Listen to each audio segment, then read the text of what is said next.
मैले चाहिँ नेक्स्ट.js मा आज एउटा टु डु एप्लिकेसन बनाएको छु नेक्स्ट.js युज गरेर, जसमा चाहिँ टेलर एन्ड सीएसएस, स्याट युआईहरु पनि युज गरेछु। जड भ्यालिडेसनको लागि पनि युज भएको छ, एकदमै एडभान्स लेभलमा बनेको छ यो to do application. Just end पनि युज भएको छ क्लाइन्ट साइड स्टेटहरु म्यानेजमेन्ट गर्नको लागि। त्यसपछि MongoDB पनि युज भएको छ, MongoDB डेटाबेस र सर्भर एक्सनहरु युज भएको छ। एपीआई युज नगरेर सर्भर एक्सन, नेक्स्ट.js मा चाहिँ सर्भर एक्सन युज गर्दा एकदमै फास्ट एप्लिकेसन चल्ने भएको हुनाले मैले चाहिँ सर्भर एक्सनहरु युज गरेको छु र सबै अपरेसनहरु टु डु एप्लिकेसनमा सबै अपरेसनहरु इम्प्लिमेन्ट गरेछु।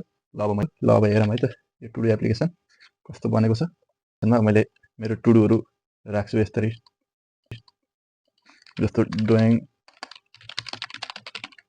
होमवर्क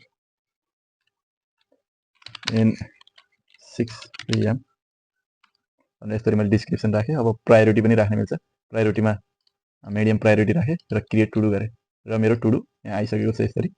र मैले यदि यो एक्टिभमा छ अहिले र अब यसलाई मैले यदि यहाँ कम्प्लिट भयो भनेपछि यसरी कम्प्लिट गरे भनेपछि यसरी हाम्रो कम्प्लिटमा गएर बस्छ। र मैले यसलाई अब कम्प्लिट भइसकेपछि डिलिट गर्नु पर्यो भनेपछि यहाँ गएर मैले डिलिट गरिदिन्छु र हट्यो पनि सक्यो।